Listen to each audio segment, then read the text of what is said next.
हर बार same same shots, so boring. तो क्यों ना कुछ नया ट्राई करते हैं, लेकिन करे तो करे क्या।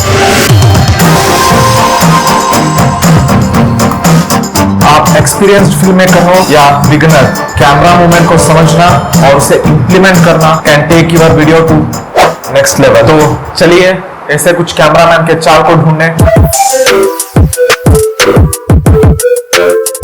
लेकिन एक मिनट, कैमरा मूवमेंट को जानने से पहले जरूरत क्या है इनका। First one, visual interest. Cinematic video का लक्ष्य क्या है? आई सेटिस्फैक्शन। कलर ग्रेडिंग तो है ही, लेकिन उसमें थोड़ा और प्यार चिरकना है तो कैमरा मूवमेंट डाल दो। Second, story telling. एक अच्छी सिनेमैटिक वीडियो सिर्फ हाई क्वालिटी वीडियो से नहीं बनता, उसमें डालना पड़ता है lot of emotions, lot of memories, lot of experiences, beautiful moments और एक फ्लो, यानी प्रॉपर स्टोरी टेलिंग। जैसे अर्थक्वेक के टाइम कैमरा शेक डालना, your audience can feel that panic. Third thing, audience attention controlling. Audience के attention को किसी object से किसी और ऑब्जेक्ट लेकर जाना, और वो भी स्मूथली।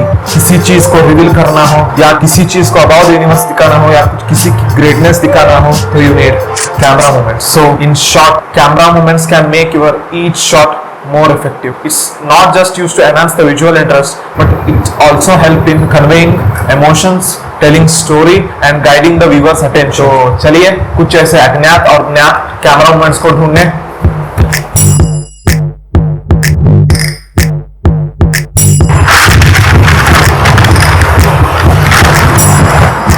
फर्स्ट कैमरा मूवमेंट है स्टैटिक या स्टिल शॉट। इसमें कुछ नहीं करना होता है, हाँ कुछ नहीं। स्टैटिक शॉट यानी stationary camera shot is also called as locked off shot और इमोबाइल शॉट। इसमें कुछ भी हिलाव चलेगा, लेकिन कैमरा शुड बी स्टेबल। लगता तो सबसे बोरिंग और अनइंटरेस्टिंग, लेकिन कभी कभार कुछ ना करने से भी मदद मिलता है। ऐसा कैड के बारे में नहीं बात कर, और सबसे ज्यादा यूज होने वाली शॉट यही है। और इसका यूजेस क्या है? किसी के फेस को दिखाना हो, जैसे डायलॉग डिलीवरी टाइम या कोई इंटरव्यू के टाइम शॉट एस्टैब्लिश करने के लिए। जैसे अगर बिगिनिंग ऑफ द सीन हम कैमरा को स्टिल रखेंगे तो ऑडियंस वो सिचुएशन और वो एनवायरनमेंट को और जान पाएगा। जब कोई सिंगल पर्सन कैमरा के सामने बात कर रहा हो, जैसे मैं अभी, जैसे कोई हीरो या हीरोइन डायलॉग डिलीवरी कर रहे हो, जैसे न्यूज में जूम इन जूम आउट तो नहीं डाल सकते। जब न्यूज रिपोर्टिंग टाइम, जब शॉट स्टैटिक रहेगा, लोग उसे नेचुरली फील कर पाएंगे। व्यूअर्स वो सीन को रियलिस्टिक वे में देख पाएंगे। इससे होगा ऑडियंस का नेचुरल इंटरेक्शन। लाइव परफॉर्मेंस, जैसे concerts, theatre plays, dance rehearsals. जैसे कभी कोई स्टेज के पूरा एरिया को दिखाना हो या किसी एक आदमी के पर्सपेक्टिव से किसी के परफॉर्मेंस दिखाना हो तो static camera movement is used. Security and surveillance. अब सीसीटीवी कैमरा तो फिक्स्ड है, किसी एक एरिया को मॉनिटर कर रहा है तो स्टैटिक ही होना चाहिए, और बहुत ज्यादा जगह यूज होती है। जैसे एक्टर किधर स्टक हुआ हो, जैसे कैमरा को स्टिल रख के ऑडियंस के अटेंशन को कंपोजिशन या फ्रेमिंग के तरफ लेकर जाना हो। अभी हेड को ऐसा रोटेट किया हो, हाँ वही pan shot. Camera movement from left to right या राइट टू लेफ्ट। पैन कर सकते हो, मूव नहीं। किसी लोकेशन को रिवील करने के लिए, किसी सीन या एनवायरनमेंट को ऑडियंस को दिखाने के लिए, या किसी एक्टर के पॉइंट ऑफ व्यू से पूरा सीन या पूरा सराउंडिंग को दिखाने के लिए, किसी ऑब्जेक्ट या पर्सन को ट्राई करने के लिए। अगर कोई भी चीज को रिवील करना हो, पहले कोई भी एक ऑब्जेक्ट को शूट कर दो और उसके बाद रिवीलिंग ऑब्जेक्ट के तरफ उसे पैन कर दो, तो ये तुम्हारे प्रेजेंटेशन को इम्प्रूव कर सकता है। समझो ये रिवीलिंग ऑब्जेक्ट है, अगर तुम इसे डायरेक्टली दिखाओगे तो कैसा लगेगा? अगर उसमें थोड़ा पैन मूवमेंट डाल दो तो it can just improve your presentation. लेकिन इवन इसकी स्पीड और स्मूथ मूवमेंट से ला सकते हैं हम मूड में चेंज। स्लो और स्मूथ मूवमेंट से हम दिखा सकते हैं रिलैक्स मूवमेंट। अगर उसी में थोड़ा सडन चेंज लेकर आने से या फास्ट या जर्की मूवमेंट ऐड करने से तुम उस सीन को मोर एनर्जेटिक दिखा सकते हो। या अगर इवन कोई दो चीज का रिलेशनशिप दिखाना हो, या इवन किसी ट्रांजिशन में तुम पैन मूवमेंट यूज कर सकते हो। डायगोनल पैन भी होता है, जैसे एक्टर को अपस्टेयर फॉलो करना हो। वर्टिकल पैन भी होता है, लेकिन उसे बोलते हैं tilt. So next is tilt.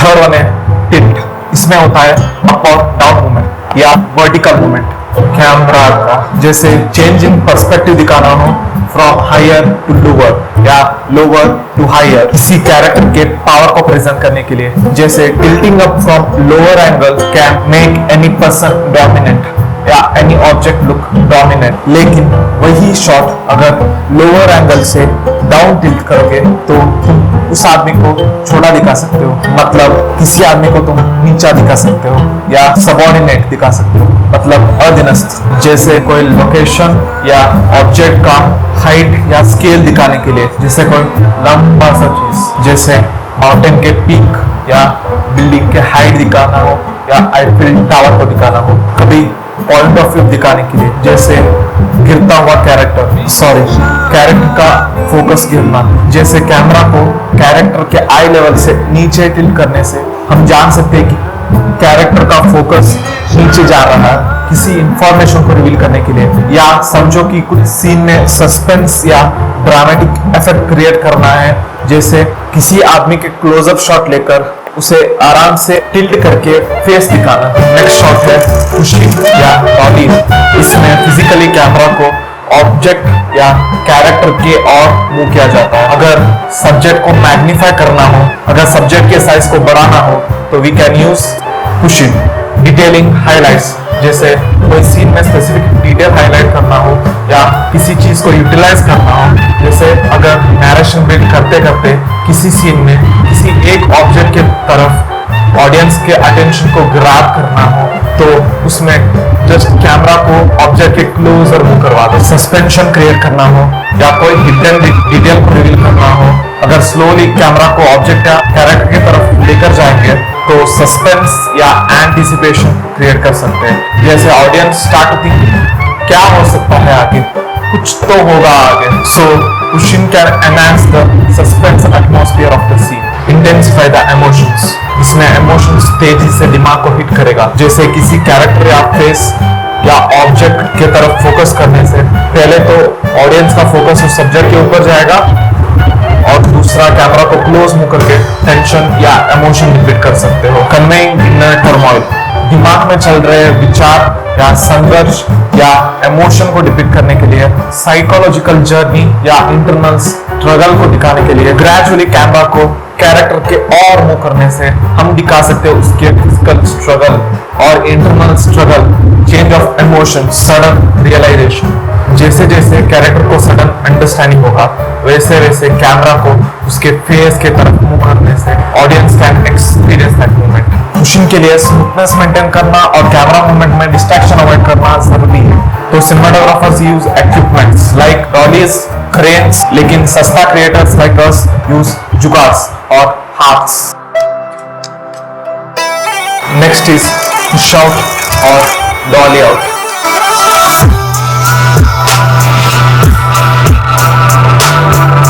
Pushing camera का अपोजिट है पुल आउट। फिजिकली कैमरा को ऑब्जेक्ट से दूर लेकर जाना इज पुश आउट या पुल आउट। ये फ्रेम में ऐसा इल्यूजन क्रिएट करता है जैसे सब्जेक्ट स्मॉलर होता जा रहा है और सराउंडिंग बड़ा। इसके यूजेस जैसे ट्रांजिशन बिटवीन द सीन्स, जैसे स्टार्टिंग में क्लोजअप या फोकस शॉट अगर तुम स्लोली पुल आउट करोगे तो बनता है एक सीमलेस फ्लो, और नेक्स्ट सीन में जब हम सेम पुल आउट फ्लो के साथ चलते हैं तो हमें मिलता है कंटिन्यूटी, मतलब ट्रांजिशन। रिकॉर्ड लार्जर कॉन्टेक्स्ट, अगर किसी सब्जेक्ट के सराउंडिंग एनवायरनमेंट को रिवील करना हो या पहले किसी छोटे एनवायरनमेंट को फोकस करके बाद में किसी बड़ा एनवायरनमेंट को दिखाना हो, अकेलापन या हेल्पलेसनेस या डिटैचमेंट, कैमरा को पीछे ले जाने से हम कैरेक्टर का इमोशन या सराउंडिंग के साथ फिजिकल डिस्टेंस दिखा के कर सकते हैं। लोनलीनेस या सेपरेशन को emphasise, reflection of state of mind, किसी भी ऑब्जेक्ट के pull away from subject can show परिस्थिति से पीछे हटना, घबराना, गुस्सा करना, आशा जताना या कोई भी माइंड को एग्जामिन करने के सिचुएशन को दिखाने के लिए। सिचुएशंस जैसे कोई परिस्थिति में बुरी तरह फंस गया हो, सिचुएशंस जैसे कोई परिस्थिति से डर के हाथ पे हाथ रख के बैठा हो या कभी कभार हाथों से किसी का कंट्रोल छीन लेना, सस्पेंस या टेंशन क्रिएट करना हो तो भी यूज कर सकते हो। पेसिंग या टाइम पासिंग, ग्रेजुअली कैमरा को पुल आउट करने से हम दिखा सकते हैं ना सिर्फ चेंज नैरेटिव बल्कि इवन चेंज इन टाइम या समय का बीतना, सब्जेक्ट को क्लोजर या फार लेकर जाना, और वो भी बिना कैमरा मूवमेंट के इज जूम। इसमें यूज होता है कैमरा लेंसेस। पुल आउट के जैसे इवन जूम आउट में भी कॉन्टेक्स्ट रिवील कर सकते हैं। किसी चीज को इंपॉर्टेंस दिखाना हो या किसी स्पेसिफिक डिटेल्स को दिखाना हो तो जूम। अनइजीनेस दिखाने के लिए हॉरर और थ्रिलर मूवीज में भी यूज होता है slow zoom out. Even mental illness जैसे स्प्लिट पर्सनालिटी डिसऑर्डर दिखाना हो तो जूम।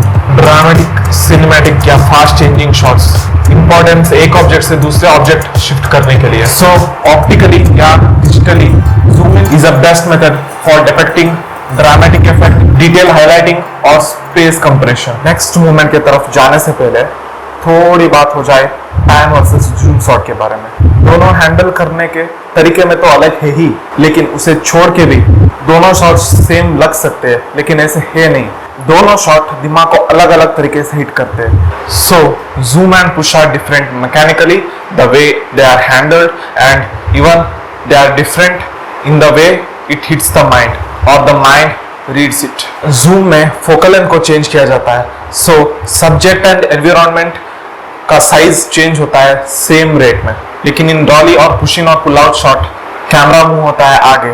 इसमें थोड़ा बहुत और डीप में जाएंगे। ये है डॉली और ये है जूम। डॉली में इट्स लाइक तुम ऑडियंस को मूव करके लेकर जा रहे हो सब्जेक्ट की तरफ, लेकिन जूम में कैमरा तो स्टिल रहता है। It's like staring at someone. Second difference, इसमें सब्जेक्ट का साइज तो कांस्टेंट रहता है, लेकिन फ्रेम में बैकग्राउंड का पर्सपेक्टिव चेंज होता रहता है। इसमें व्यूअर्स का विजुअल पर्सपेक्टिव चेंज नहीं होता, क्योंकि सब कुछ फ्रेम में ही होता है। फॉलो करना आता है, हाँ, बस इधर वही करता है। वही है ट्रैकिंग शॉट। जिधर जिधर जाता है सब्जेक्ट उधर उधर चलता है कैमरा। हाँ, इससे कंटिन्यू फ्लो कायम रहता है। इससे audience part of action feel कर पाएंगे या एक्शन को कर पाएंगे अनुभव। फॉलोइंग एनी एक्शन, अगर फॉलो करना है किसी कैरेक्टर को वॉकिंग, रनिंग या engaging in any dynamic activity, then we use this. जब सब्जेक्ट को कैमरा ट्रैक करता है तब कैमरा एक्शन के साथ पेस मेंटेन करता है, and it's just enhance your presentation. किसी एनवायरनमेंट या सेटिंग को एक्सप्लोर या रिवील करने के लिए, और वो भी स्मूथली और कंटिन्यूस मैनर में। इससे लोकेशन का डेप्थ और ऑडियंस को एनवायरनमेंट का सेंस हो जाएगा। It's like showing details, suspense और सवाल क्रिएट करने के लिए, जैसे एक कैरेक्टर किधर जा रहा है। Even builds tension like following murders, robbers etcetera. Tracking shot या ट्रक शॉट, ये भी ट्रैकिंग शॉट ही है, लेकिन इसमें ट्रैक करते हैं लेफ्ट टू राइट या उसका opposite right to left. Camera को सब्जेक्ट के अलॉन्ग साइड करते हैं फॉलो। इससे एक सटल और फ्लूइड मूवमेंट क्रिएट होता है, so that you can enhance your story telling. Horizontally subject के साथ मूवमेंट क्रिएट करने से बनता है एक अटूट बंधन सब्जेक्ट का, सिर्फ कैमरा के साथ नहीं बल्कि इवन ऑडियंस के साथ। अब है शॉर्ट्स का दौर। ऑडियंस का टाइम स्पैन डिक्रीज हो रहा है। अगर ऑडियंस का अट्रैक्शन खींचना है तो उसमें डालना होगा कुछ एक्साइटमेंट वाली चीज, और ऐसा ही एक एक्साइटमेंट वाला चीज है reveal shot, which you can achieve from this tracking shot. अगर एक सीन से दूसरे सीन जाना है तो कट शॉट्स आर कॉमन, लेकिन उसको थोड़ा और सीमलेसली स्मूथ बनाने के लिए you can use tracking shot. For example, if person is moving, just follow him and take him everywhere where you want to show the scene. अब जो चीज एक्शन में है उसे दिखाने के लिए ये सब शॉट्स आर गुड। अब बात करते हैं आर्क शॉट के बारे में। इसे यूज करके इवन स्टिल शॉट को दिखा सकते हैं सिनेमा में। इसमें होता है कैमरा का घूमना in a curved path around subject. Atmosphere of environment capture करना is one of the important step for a narrator, ताकि व्यूअर्स को चीज कहाँ चल रहा है पता हो, ताकि वो कनेक्ट कर पाए उस वर्ड को जो नैरेटर ने बिल्ड किया हो। And circling around the subject या scene can make it easy. Surprise और सस्पेंस ऐसी चीज होती है जो भागते हुए अटेंशन को खींच ले आए और बोरिंग फिल्म को भी अच्छी बना देती है। So just by rotating around subject हम बाकी के डिटेल को नजरअंदाज कर सकते हैं, जैसे चेंज ऑफ पर्सपेक्टिव डिपिक्ट करना, पुराना यादों को ताज़ा करने के लिए, स्टेट ऑफ माइंड को दिखाने के लिए, एनवायरनमेंट के साथ बढ़ते हुए रिश्ते को दिखाने के लिए। जो भी हमने हॉरिजॉन्टल या वर्टिकल कैमरा मूवमेंट के बारे में पढ़ा उससे हम लेकर आ सकते हैं एक ब्यूटीफुल सीमलेस ट्रांजिशन, और वो काम आर्क शॉट भी करता है bye rotating through out the arc with the same speed. क्योंकि उसमें सेम एक्शन रहता है तो हम उससे दो डिफरेंट सीन या शॉट को कनेक्ट कर सकते हैं। एडिंग सिंबॉलिक और मेटाफोरिक लाइन, कुछ डीपर मीनिंग को कन्वे करना हो, जैसे रिप्रेजेंटिंग टाइम, जैसे गुजरे हुए कल के यादें या आने वाले कल के सपने या कैरेक्टर का journey progression in life, you can add your own creativity, जैसे शोइंग यूनिटी और ग्रुप ऑफ पीपल या हीरोइज्म या पैनिक सीन। स्पीड ज्यादा करने से ब्लर इफेक्ट लेकर आ सकते हैं अराउंड द सब्जेक्ट, जैसे तारक मेहता का a scene. Next camera movement is camera roll. Simple भाषा में रोटेशन, अपने एक्सिस के अराउंड रोटेट होता है, ऑल्सो कॉल्ड एज रोल या रोलिंग शॉट। ये ज्यादा यूज नहीं होता, लेकिन आप अपने क्रिएटिविटी के हिसाब से इसे कर सकते हैं यूज।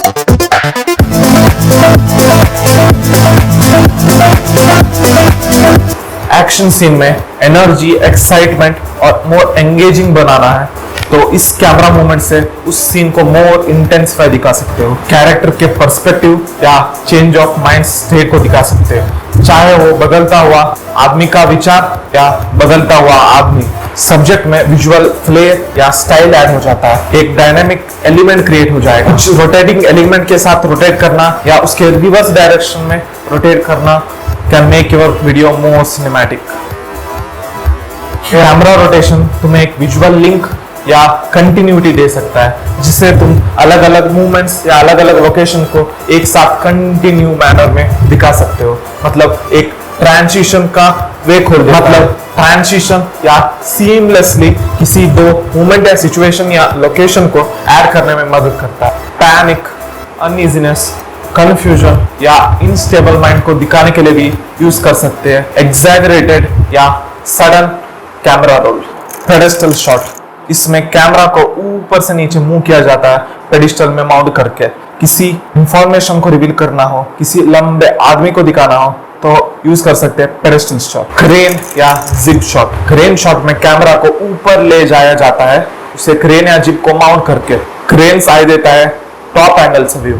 अगर थोड़ा और ऊपर से दिखाना है तो हम यूज कर सकते हैं ड्रोन, उसे इवन बर्ड आई शॉट भी कहते हैं। अगर क्राउड को दिखाना हो या कोई एनवायरनमेंट को दिखाना हो तो हम यूज करते हैं इसे। ये सब तो ठीक है, लेकिन शॉट में स्मूथ और कंट्रोल मूवमेंट लाने के लिए चाहिए प्रैक्टिस। जितना करोगे उतना बढ़ेगा एक्सपीरियंस।